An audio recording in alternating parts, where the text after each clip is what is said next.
What's up, YouTube? The John Vandiver here. This video is video number 50 or 51, so I'm now into my 10 video hiatus from philosophy discussions. And so if you like my philosophy and stuff, check back around video 61 or 62, and I'll pick that back up. But for the next 10 videos, I'll be doing politics, economics, brewing beer, and hobbies, and music stuff, and just all kinds of stuff like that. This video, I'm going to do a current events video, an opinion video on current events, because I don't think I've ever done any of these, and I think it's kind of interesting. I'll put my opinions out there, you tell me yours, it'll be cute. So the two articles I'm doing are both by the Associated Press, and I got to both of them through Yahoo News.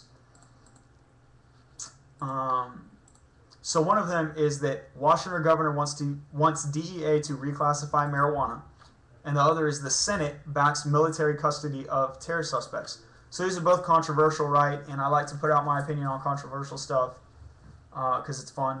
Debating is fun for me. And so my background, I'm both a Christian and an economist. So a lot of people ask me, well, what do you think about the whole weed thing? And personally, I have no intention to go smoke drugs, but the economic argument does appeal to me. And the economic argument says, legalize it because it's economically efficient and because we want to minimize the role of government. So by having it legalized, we're reducing government and increasing the free market. And that appeals to me. And interestingly, legalizing weed is one of the few instances that we can reduce government but increase government revenue. We can reduce the reach of government but increase its revenue because we can put a sin tax on it. Or just a tax in general, but the old term is sin tax, S-I-N, where you tax something that the American population deems to be bad, like alcohol, cigarettes, because that way you discourage its use, but instead of completely outlawing it, you just tax it.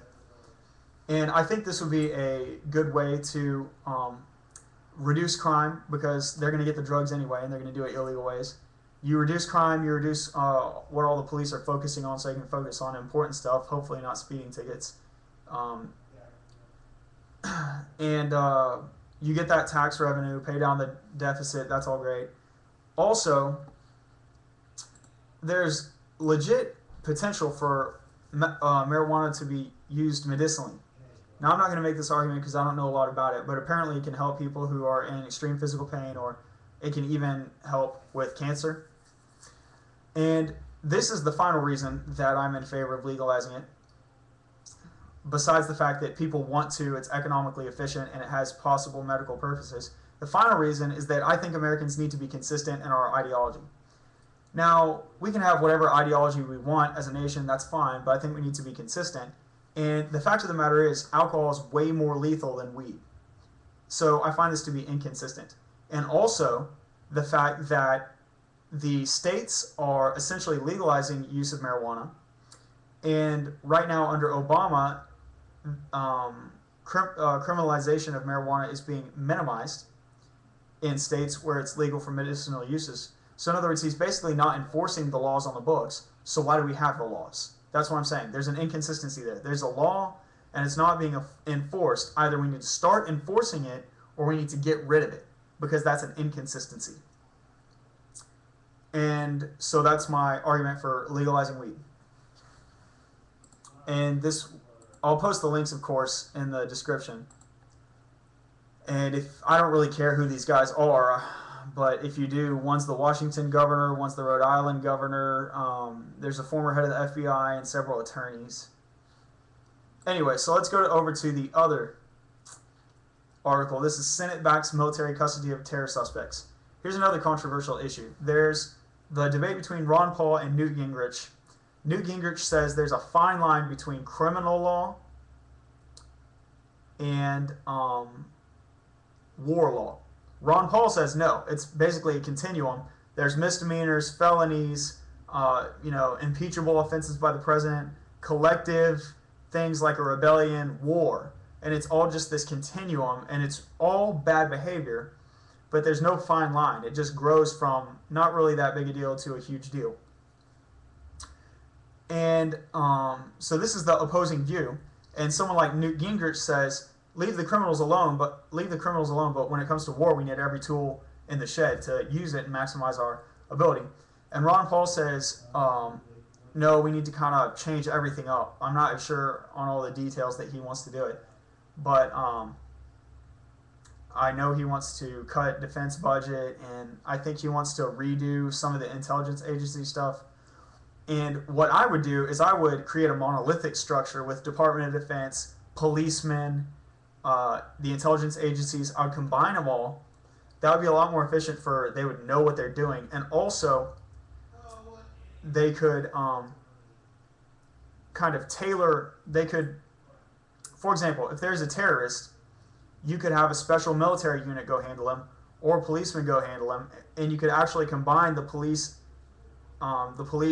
terrorism section and the army terrorism section, and get a legit terrorism section that can handle it within or without the country. And I think that would be more efficient, in my opinion. And here's the real problem with this bill: is the bill denies suspected terrorists without a shred of evidence. They need to have a reasonable suspicion that they provide a clear and present danger to the national security of the United States. That's the definition for a suspected terrorist. Even U.S. citizens seized within the nation's borders denies them the right to trial and subjects them to indefinite detention. Okay? And during this indefinite detention, they can sometimes use certain torturing techniques. And in certain instances, they can straight up kill them. So that's really crazy to me, because I see a potential for this to eventually lead to horrible misuse by the government on its own people. And I don't think tomorrow the government is going to send its army in and kill everyone. But I don't want that to be potential. I think this thing is way overstepped its bounds. It needs to be reined in, and these definitions need to be cleared up.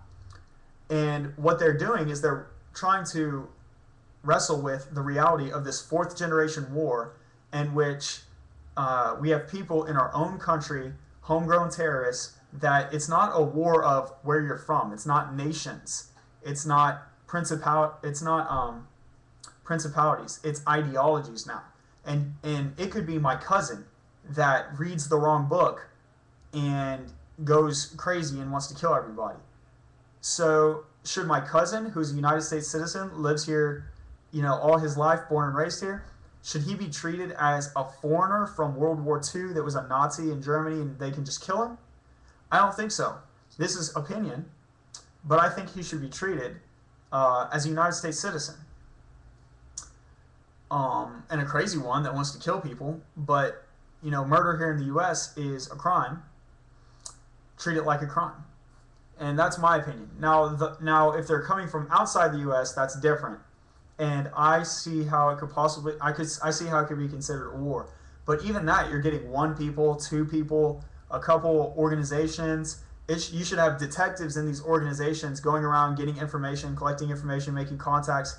It should be done sort of an FBI police investigation style way, not sending in the military with 10,000 armed troops into a city where it's 99% clueless civilians and 1% sneaky, crazy ideologues,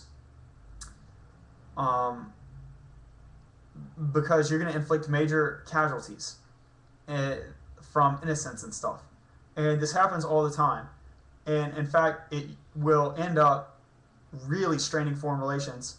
And stuff like this has been seen when the drone bombings over there, and tons of civilians were killed. Now, we did get a victory, and we killed Osama.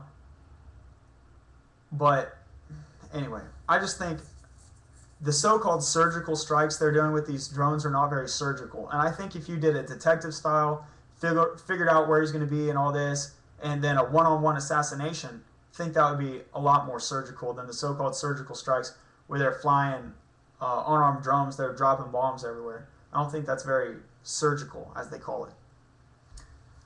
So that's my 2 cents. I'd love to hear y'all's opinions, and talk to you later.